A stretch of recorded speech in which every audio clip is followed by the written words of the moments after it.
శ్రీమాత్రే నమః. నమస్తే అండి. మరి మాకు పక్కనే స్కూలు, పిల్లలకు ప్రార్థన అది జరుగుతుంది. మరి కొంచెం మనం ఆగాలి కదా, మరి అన్నీ పడిపోయింది అనుకోండి మీకు సరిగా అర్థం అవ్వదు. అంతకని మరి ఇప్పుడు చేస్తున్నాను వీడియో.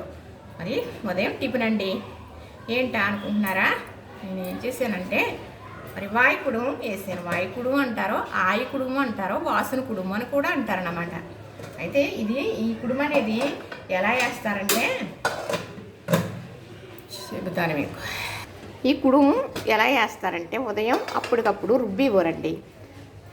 నైట్ నానబెట్టుకుని మినపప్పు అప్పుడే నూక కూడా నానబెట్టి ఉంచుకుని ఉదయం మరి పొట్టు మినపప్పు కదా, చక్కగా పొట్టంతా తీసేసివ్వరు, కడిగేసి రుబ్బు రోట్లో రుబ్బివ్వరు. బాగా మెత్తగా కాకుండా కొంచెం పొలుకులాగా ఉండేటట్టు నూక తొక్కి వేసి కొద్దిగా ఉప్పు వేసి కలిపేసి ఇలాగా హాయికుడు వేసివ్వరంటే అప్పుడు క్లాత్ కట్టివ్వరండి. దీనికి ఆ క్లాత్ క్లాత్ మీద ఇలా వేసివ్వరు. చక్కగా కుడుము ఉడికిపోయేది అనమాట. దాని మీద నెయ్యి కారపొడి మాత్రమే వేసి పెట్టివ్వరు. ఎందుకంటే బలం కావాలని, నీరసంగా ఉన్న వాళ్ళకి వారం 10 రోజులు అలాగా వాయికుడు వేసి పెట్టివ్వరు అనమాట. హాయికుడు పెట్టడం వల్ల వాళ్ళకి నిజంగా 10 రోజుల నాటికి బలంగా తయారవ్వివ్వరండి. మరి పూర్వం ఇలా చేసుకునే బలం తెచ్చుకునేవారే తప్ప బలానికి మందులు వేసుకుంటే బలం వచ్చేస్తుందని చేసేవారు కాదు.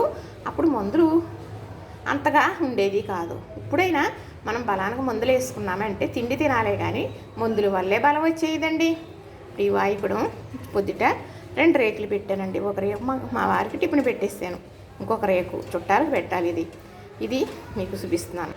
ఇప్పుడు చక్కగా మరి ఈ ఆయికుడు వాసన కూడా ఇలా అంటే ఇప్పుడు మనకు మంచిగా సదుపాయాలు ఉన్నాయిలేండి ఇలా చేసుకోవడానికి. మరి పూర్వం అయితే క్లాత్ చక్కగా మరి వాసన కట్టేవారు అన్నమాట. ఇప్పుడు ఇలాగ రేకులు పైనోటి కిందోటి రేకులు అనుకోండి. చిన్నది ఆడవారి తిన్న, పెద్దది మగవారికి పెట్టేయచ్చు. పై రేకు పెద్దగా ఉంటుంది, అడుగు రేకు చిన్నగా ఉంటుంది. చక్కగా వాయికడం వేసాను కదా.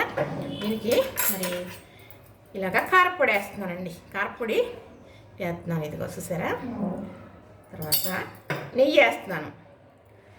ఇలా తింటే బలం కాకపోతే ఏంటి చెప్పండి, మీరే చెప్పండి. బలమే కదా. అవును, ఇది ఆవకాయ గొజ్జు అంటాము, ఊట అంటాము మీ భాషలో. మరి ఇప్పుడు పలికే భాషలో గ్రేవీ, ఆవకాయ గ్రేవీ అండి. ఇది ఆవకాయ గ్రేవీలో పెరిగేసుకుని కలుపుకుంటే చట్నీ చాలా బాగుంటుందండి. ఇది ఆవకాయ చట్నీ ఇదండి, ఆవకాయ పెరుగు చట్నీ. చూసారా, ఇది ఇలా కలుపుకుంటే ఇడ్లీలోకి కానీ, అట్లోకి కానీ, ఇలాగ ఆయికుడులోకి కానీ మరి అయితే చాలా బాగుంటుందండి. ఇది మా వారికి చాలా ఇష్టమట. ఇలా కలిపించుకుని తింటారు. ఇంతేనండి. ఇప్పుడు మనం ఇలా చేసుకున్నాం కదా, ఇది హ్యాపీగా కూర్చుని తినేయడమే. ఇంతేనండి. చక్కగా చూసారా, చూస్తే చాలా బాగుంది కదా. తినడానికి అంతే బాగుంటుంది. పెరుగు అయితే మరి పులుపు ఉంటుంది కొంచెం. ఆవకాయలో కూడా పులుపు, ఆవు నూనె ఉంటుంది కదా, కారం ఉంటుంది కదా, దానికి ఉప్పు ఇంకా అన్నీ ఉంటాయి. కానీ మరి కొంచెం పులుపు ఇష్టమైన వాళ్ళు చాలా ఇష్టంగా తింటారు. కారపొడి చక్కగా మరి నెయ్యి వేసాను కదా. మరి తర్వాత ఇది కూడా నంచుకోవచ్చు, హ్యాపీగా తినేయచ్చు. కానీ చాలా మంచిదండి హెల్త్కి ఆయికుడు. అదే ఇడ్లీలు వండుకుంటాం కదా, ఇడ్లీ లాగే. కానీ పూర్వం అయితే అప్పటికప్పుడు రుబ్బి వేసేవారు అనుకోండి. అందరికీ అలా వీలవ్వదు కదా.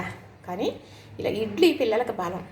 మనం షుగర్ అయ్యి ఉన్నవాళ్ళు అట్టేసుకోవాలి అంటున్నారు. కానీ మరి పిల్లలకైతే ఇడ్లీ ఇలా ఆయికుడు నీరసంగా ఉందనుకోండి ఎవరికన్నా ఇంట్లో, వారికి ఆ ఇడ్లీ పిండే ఇలాగ వాసనకుడు కట్టి వేసి పెట్టారనుకోండి, ఏంటో కానీ ఆవుల మీద ఉడికింది మహాబలం అండి. నెయ్యి కారపొడి తప్పనిసరిగా వేయాలి. చట్నీ అనేది అవసరం లేదండి. లేదంటే బెల్లం పానకం కూడా వేసి పెట్టచ్చు వారికి షుగర్ లేకపోతే. ఈ ఆయికుడు కనుక వారం రోజులు తింటే చక్కగా బలం చేకూరుతుందండి. నిజంగా అలా చేసి ఇవ్వరండి పూర్వం. అది మీకు చెప్పాలన్నదే నా అభిలాష. చూసారు కదా, నచ్చింది కదా, చూసారా. ఇంతేనండి. ఇలాగా చేసుకున్నాం అనుకోండి. ఇడ్లీ పిండి మన ఇంట్లో ఉన్నది అంటే ఏమన్నా చేసుకోవచ్చు. ఇడ్లీ వేసుకోవచ్చు, ఇలా వాయికుడు వేసుకోవచ్చు, లేదా అట్టు వేసుకోవచ్చు, గేసరి అట్టు వేసుకోవచ్చు, లేదా పలసగా అట్టుగా కూడా వేసుకోవచ్చు. ఇడ్లీ పిండి కనుక ఉంటే ఎన్ని రకాలుగా చేసుకోవచ్చు. అందుకే అంటారండి, జుట్టున్న అమ్మ ఎన్ని కొప్పులిట్లా అందంగానే ఉంటుంది. మరి జుట్టు ఎక్కువ ఉంటే ఎలా మోడల్గా జడేసుకున్నా బాగుంటుంది కదా, అర్థమైంది అనమాట. జుట్టు ఉన్న అమ్మ ఎన్ని కప్పులు పెట్టినా అందంగా ఉంటుంది అని అంటారనమాట. అలాగా ఇడ్లీ పిండి ఒకటి ఉంటే ఇన్ని రకాలు చేసుకోవచ్చు. కానీ ఇది చాలా బలమైన ఆహారం అని నేను చెబుతాను. నిజంగా బలం చేకూరుతుందండి. చూసారా మరి? నచ్చిందా? చూసిన వారందరూ లైక్ చేయండి, షేర్ చేయండి, సబ్స్క్రైబ్ చేయండి.